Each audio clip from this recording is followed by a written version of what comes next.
Welcome to another episode of the CPG Guys podcast. Our co-hosts, Shri Rajagopalan and Peter V.S. Bond, explore how brands and retailers engage with consumers online, in-store, and everywhere in between. And now, here are Shri and Peter. Hello, everyone, and welcome to the CPG Guys podcast. I'm PVSB, aka the gregarious CPG guy. My domains of expertise revolve around the digital shelf, retail, customer data, insights, CRM, and loyalty. And my co-host, he's the brooding CPG guy. He's an expert at branding, direct-to-consumer, unified commerce, retail media, and marketplace. He's the corned beef to my cabbage, the palm to my sundae, the Easter to my egg. Please join me in welcoming the man with one name, Shri. Shri, how are you today? Awesome, Peter. 70 degrees in New York, can't complain. But by virtue of the description, I get to ask the dark questions today. You do get to ask the dark questions. You're the brooding CPG guy. Anyhow, before we get to our guest, I want to remind our audience that all of our content, including our series on profitability, one of our most popular, our women's leadership series, our Q1 founders series, all of that, along with a lot of documents, our list of our favorite podcasts. You can get that all for free. We don't charge you for it. Just go to cpgguys.com.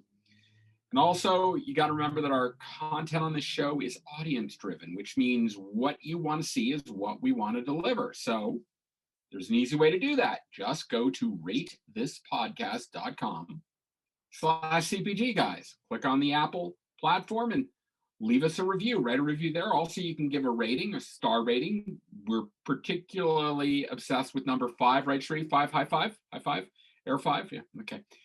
Just go there and leave us a rating review because that's what's going to determine the people we invite on and the topics we discuss. Sound good? That's pretty good. So our guest today comes from the media space, Shri. The media space.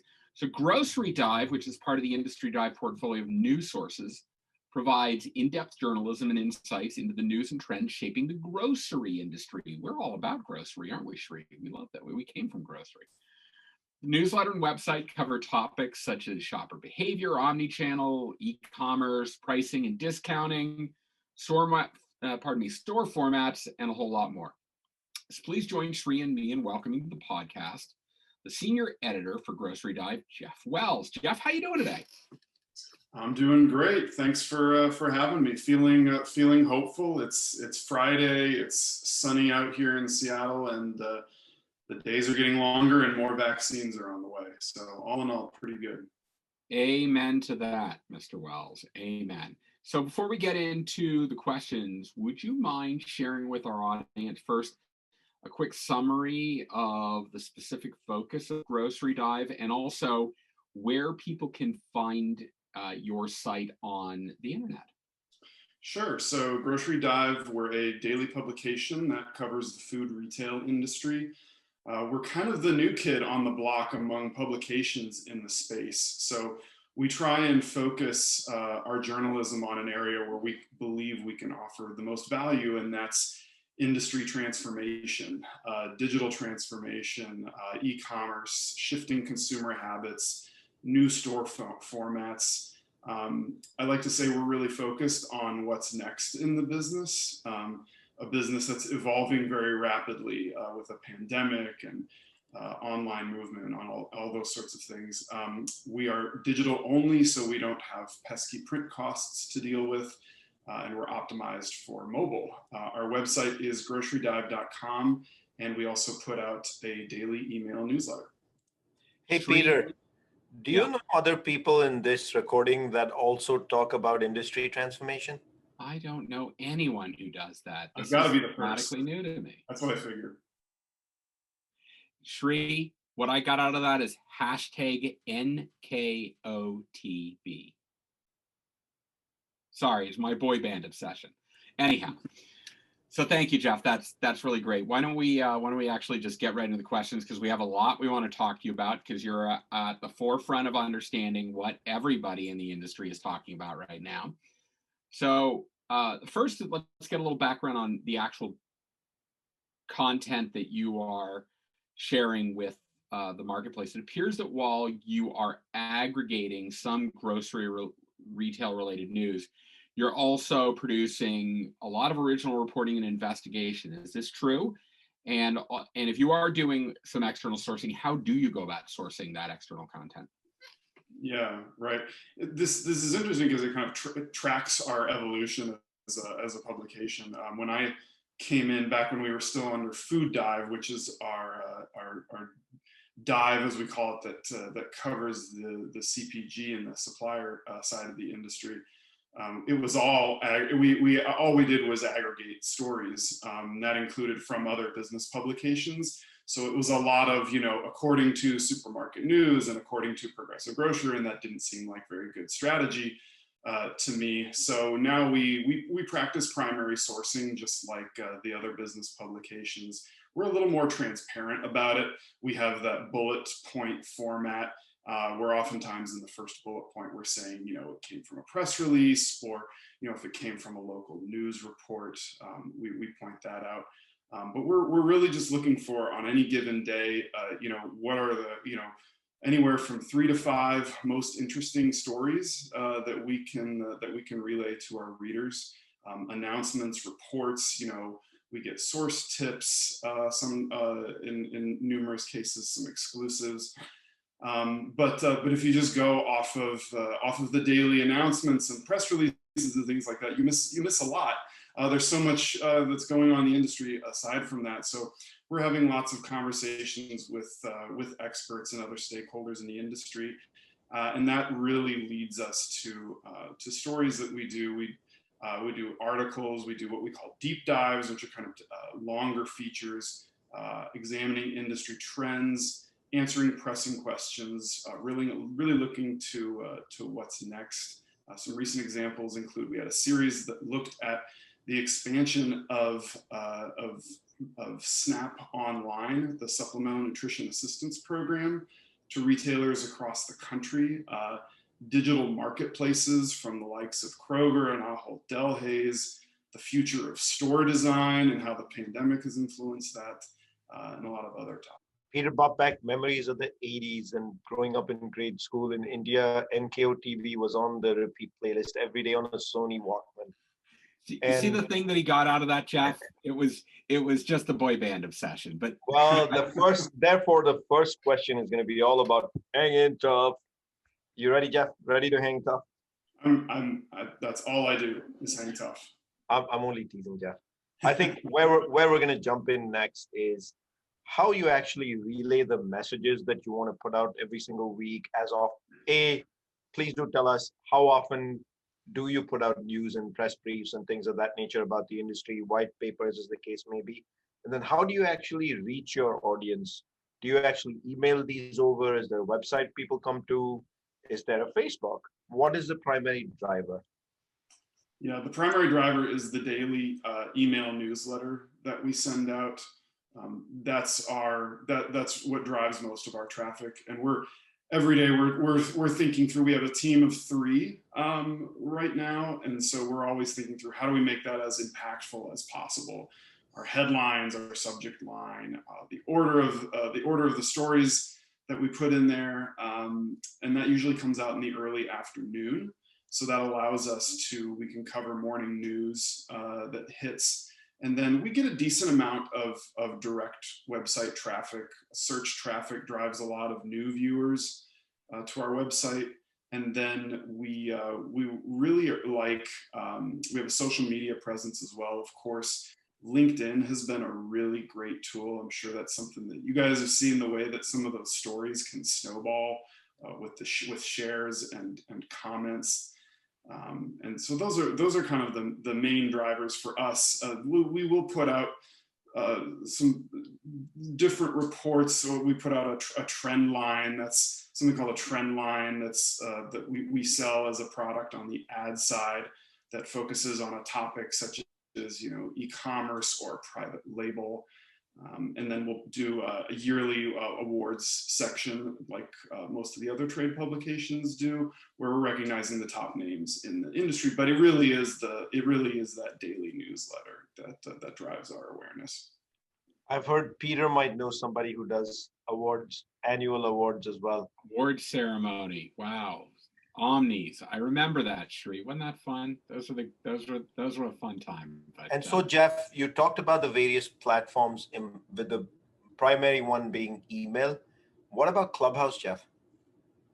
Peter and I got on last night, actually. Not on that yet. I haven't even done it. Would you guys recommend it?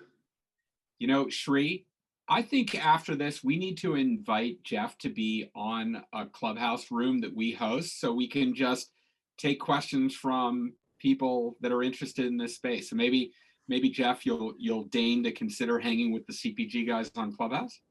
I would love to. Absolutely.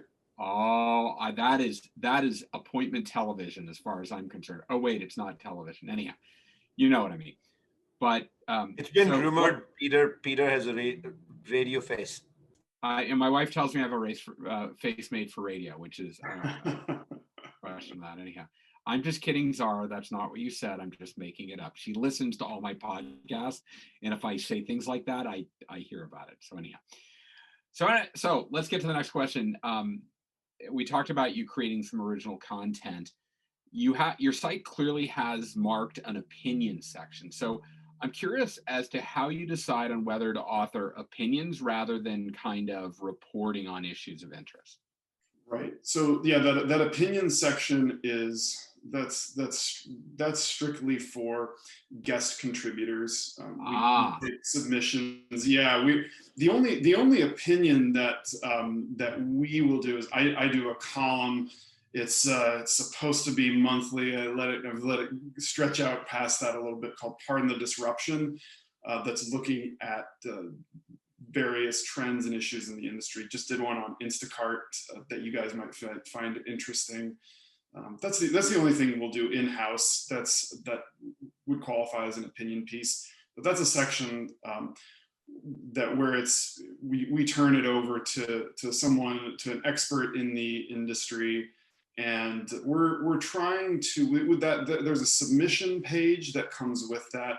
So readers, if they have something they really want to write about that they think would be good for our audience, they can submit there. We're fairly picky about what we select, and we're trying to do a little bit more outreach on our own to try and kind of handpick the experts that we want writing, because we want these pieces to be interesting and informative, and not treading over ground that we've already been over in our reporting. We get a lot of submissions that are like how Amazon is changing the grocery industry, and we feel like we do a pretty good job reporting on that on our own, and also we're also always trying to find pieces that aren't promotional.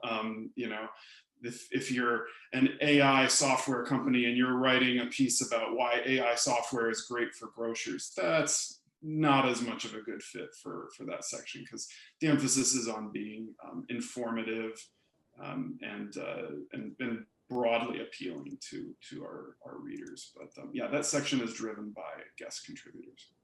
So Jeff, to follow up on that, if say a couple of CPG guys had an opinion and we were to submit it, we might get considered for that? Yeah, I would say you guys have an in at this point. Score. So, Tree. Yeah, we can talk more about that offline. Okay. That said, when you think about what's taking place in our industry, and you mentioned transformation way up front, that's the mission of what you do. The industry has certainly gone through a rapid maturity transformation in the last 12 to 15 months, for sure. An industry that was already transforming based on consumer habits. So if I put that as a backdrop, Jeff, what are some of the most important subjects recently that you're seeking to inform your audience on, and how do you find those? Yeah, I mean, a huge one is e-commerce. Just the sea change that's happened in e-commerce, the way that the pandemic has pushed the timeline ahead for that channel by, I hear 2 years, 3 years, and we're examining everything, really the end-to-end experience on there. We're looking at the front-end experience, we're looking at back-end fulfillment, app development, things like that. And we're also just looking at technology, mobile apps, frictionless checkout, automation in the industry. And I also think something that we're really fascinated by is the evolution of the store brought on by the pandemic. How might the grocery store look different? A couple of years from now, a year from now, we're hearing some really interesting things around that. And as far as where do we find this information, it usually starts by we just have a question. We have a pressing question. One question we had a while ago was we're reading a lot about micro fulfillment. Is that really the end all be all for the industry, like so many people say it is? And we dug into that. My colleague Sam Silverstein did some really deep sourcing on that, came up with a really thought-provoking piece on that, I thought. Same thing with Instacart, I know the company that you guys have focused on before. Wondering what might happen to self-service bars in grocery stores. So I think it's a lot of the content we have. It comes from, it starts with company announcements. It starts with conversations that we have with sources. I would also say that a lot of it comes out of just thinking as grocery consumers. I mean, we are in grocery stores every week. We're ordering online. I mean, sometimes just wearing our consumer hat, thinking, how might this experience change? Or maybe we noticed something in a store that kind of piqued our interest. So we just really try and have our feelers out and just really emphasize just having a lot of conversations in the industry, and trying to get as good of a sense as we can about what's going on, not just in terms of what companies are saying in a public-facing way, but also what people are talking about behind the scenes. Thinking like a consumer, brilliant. I've heard that the mantra of Kroger, right? Customer first. I think that's phenomenal, Jeff. That's terrific. Well, you open the door. I'm going to walk through. Let's talk about Instacart. Sure. They are a juggernaut. They hardly a day goes by they're not adding another retailer to their marketplace. So here's my question to you. For the big retailers, they're going about creating their own digital experience as an and rather than an or, right? So they're part of Instacart, but they have their own digital storefront.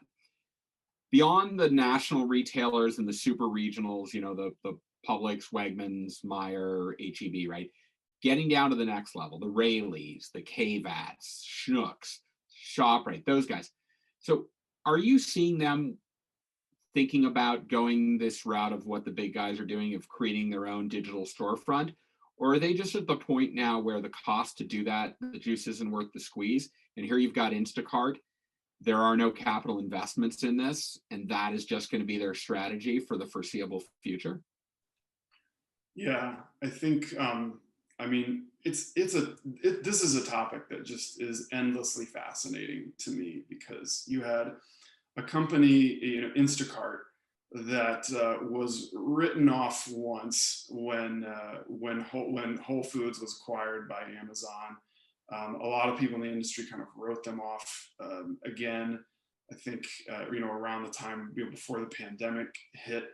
And they have just capitalized on that industry need. First it was a lot of retailers needing to plug into the online opportunity, and I think during the pandemic what you've really seen is just a lot of consumer driven growth, and that's made their relationship with retailers very complex, I would say, because I think retailers need them on one hand. They really need the Instacart marketplace. They need that fire hose of consumer demand that Instacart directs to them. But they are, like you said, the larger retailers, they're pushing back on operationally. They want to be owning more of that website experience. They want to use more of their workers picking and packing online grocery orders. You've got, Kroger is moving into its own large scale automated fulfillment operations. So it seems to me like when you get down to some of the mid-market and smaller grocery stores that, they may not have the capital to own everything. So then they have to think about, well, what do we own? We kind of have to pick and choose. And it depends on the retailer, I think. You might have some that they want to own that, the customer data, the online, the website, the web experience, the mobile app. They want to have their own workers doing more of the picking and packing. But they're more agnostic when it comes to, maybe some of the back-end technology for either pickup or delivery. They still want to use Instacart to drive orders to consumers' homes. And I think as you go down the chain to a lot of the independent grocers, Instacart, I think, still would remain a vital outlet for them.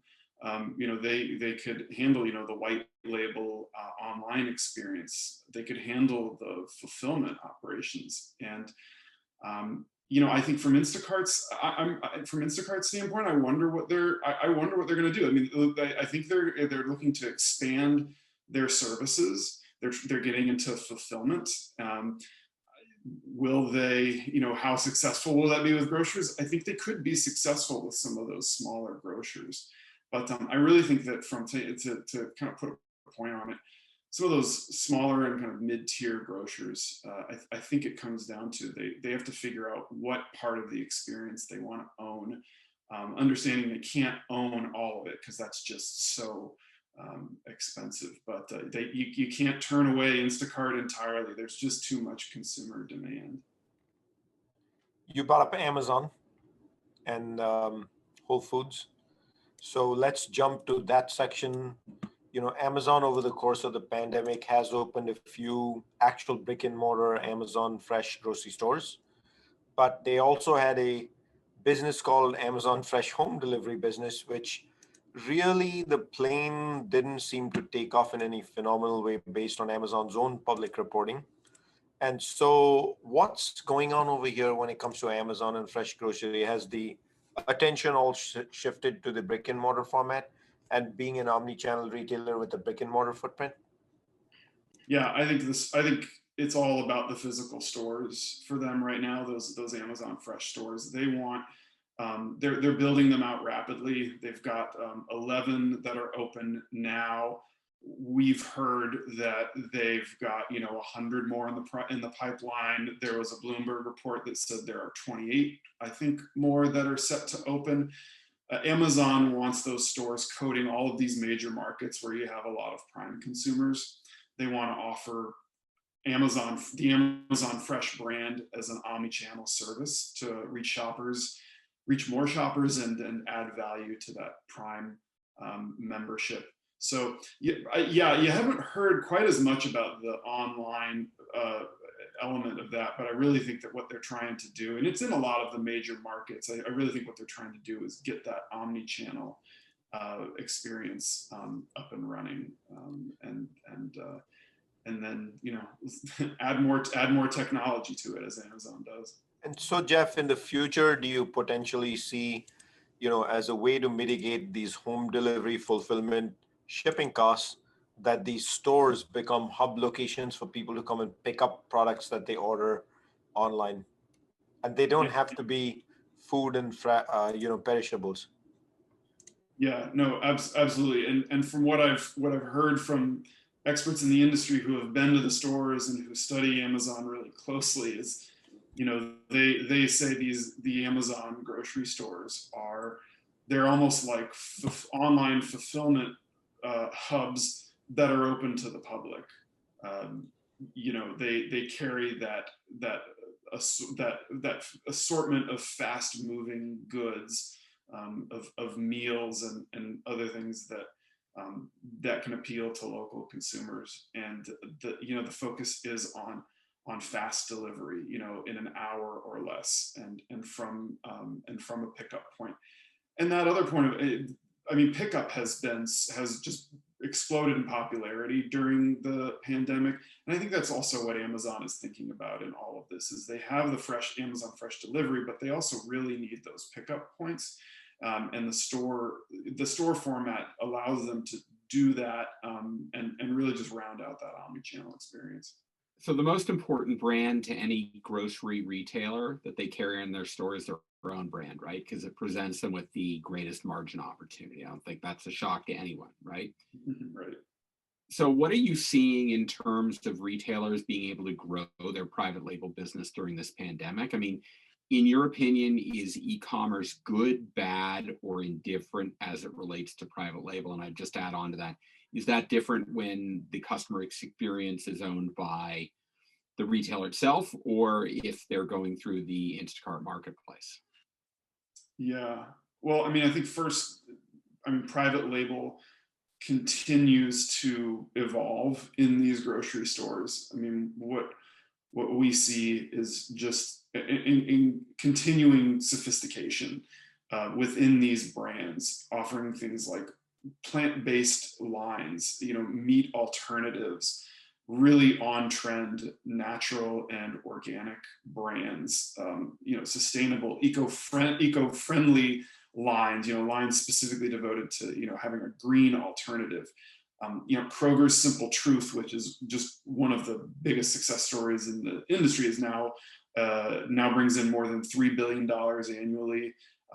Target is really going aggressively into grocery private label. Good and Gather has brought in more than $2 billion, and they just announced a new grocery brand. So as far as e-commerce goes, and I haven't studied this part of private label really closely, but this is making me want to, because I think it makes sense to me that retailers would use their e-commerce properties to promote their private label selection. Maybe they could give them prime space.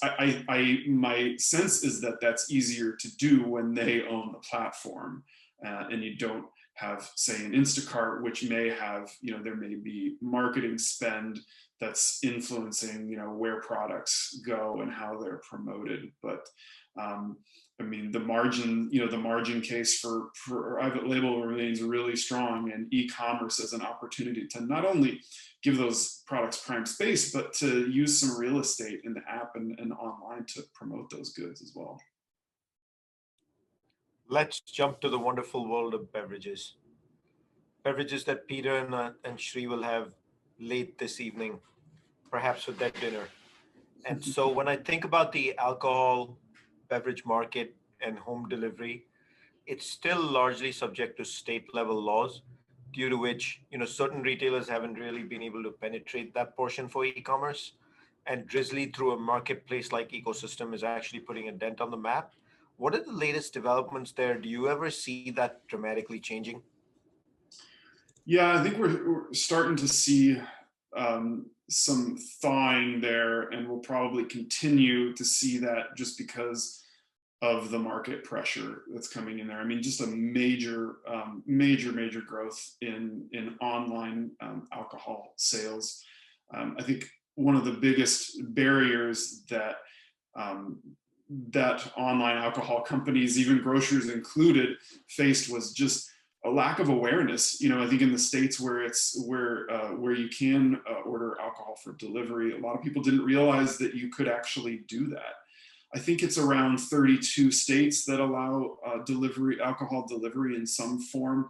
And you saw some relaxation of some regulations during the pandemic.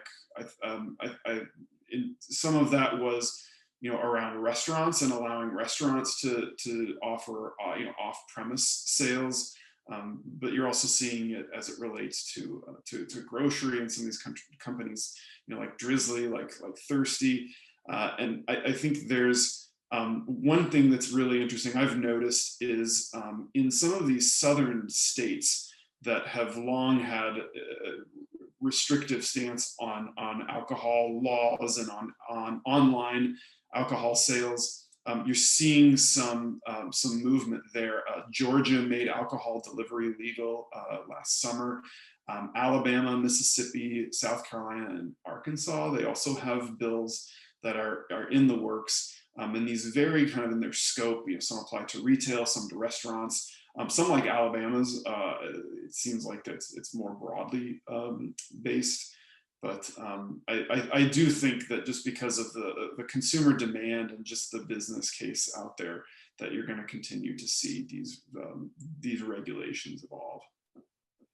Jeff, there's one CPG guy who introduced Drizzly to another CPG guy, and it fundamentally changed his life forever in a good way, right, Shri? Yeah, and then one CPG guy decided that he'll no longer be participating in those purchases. I know. I'm on the wagon, people. Big change. I have to try it. I've not done that yet. I'll have to. I need to get. I think I need to try it as well. All right, last question, Jeff, before we let you go on this lovely Friday afternoon. And of course, we got to talk about the pandemic because it's what we live. It's interesting. You think about all that's changed in the physical store as a result of that. I can't go to a salad bar or a buffet anymore. I've got plexiglass barriers at the checkout and lots of other places. Yet, in last night's address to the nation, the president said, all things being considered, there's a good chance we can go back to a measure of normalcy by July. So, the 4th of July in particular. So, to that end, what components do you think in an in-store experience are going to move back in that direction of pre-COVID, and what do you think's changed for good from what you're learning and what you're hearing from retailers? Yeah, I think the store experience, like I said, is something we've been really fascinated by. We've seen a lot of reader interest whenever we've covered something like what's the future of salad bars? Is it salad bar robots? Is it packaged salads? Is it something else? I think you just had the store experience has changed so dramatically. That includes safety measures, like plexiglass, installing air filters, one-way aisles, and I think that those will eventually pull back. But I think that there will be some long-term changes to the store experience from what we're hearing. One area is food service, and the other that I'm interested to see is center store. I think on the food service front, you had salad bars and self-service stations that had to shut down, or that maybe were reopened in a limited capacity that doesn't really seem like it appeals very much to consumers. And that was a big blow to a lot of retailers, but I think what we've heard is that it also offered an opportunity for retailers to rethink some of these departments. Salad bars were a money loser for a lot of grocers, and so they have this opportunity to rethink that section. There's a grocer in Ohio, really well-respected grocer called Heinen's, and they are looking at only doing packaged salads, and if they ever brought the salad bar back, it might only be half the size of the previous salad bar. So they see it as an opportunity to remake that part of the store. And then I'm really curious to see what happens with center store, because I think you had this section that was for a lot of grocers, sales were kind of stagnant. Growth in some categories, not in others, but I think there's foundational changes in home consumption and in eating meals and making meals from home.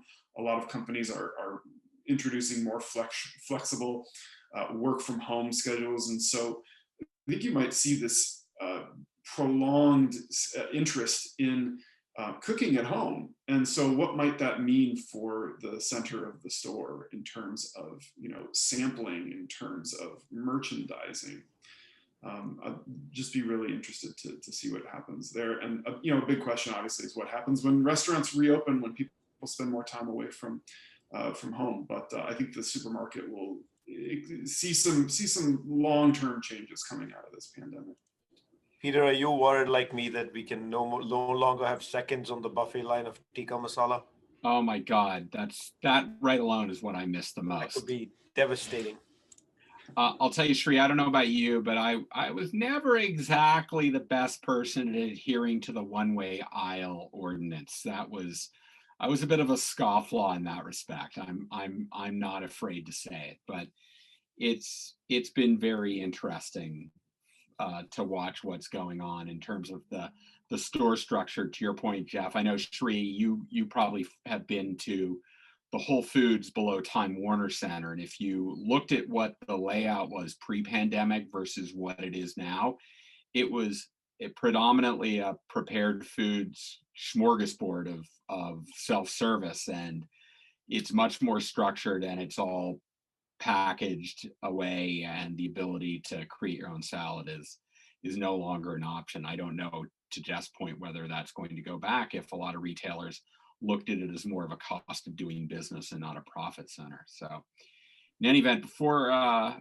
we say goodbye, I want to remind our audience that all of our content, our audio podcasts available on 20 platforms, our YouTube channel, our list of preferred podcasts that we listen to, some documents around our profitability series, all that's available. It doesn't cost you a penny. We don't charge you anything. There's no paywall.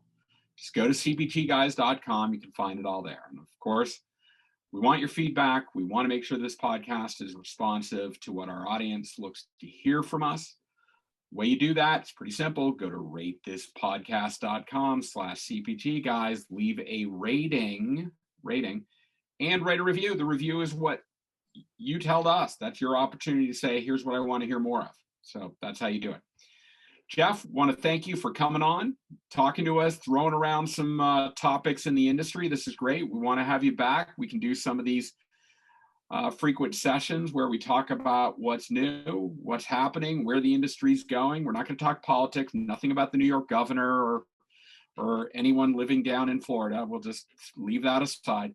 But thank you again for joining us in this little conversation today.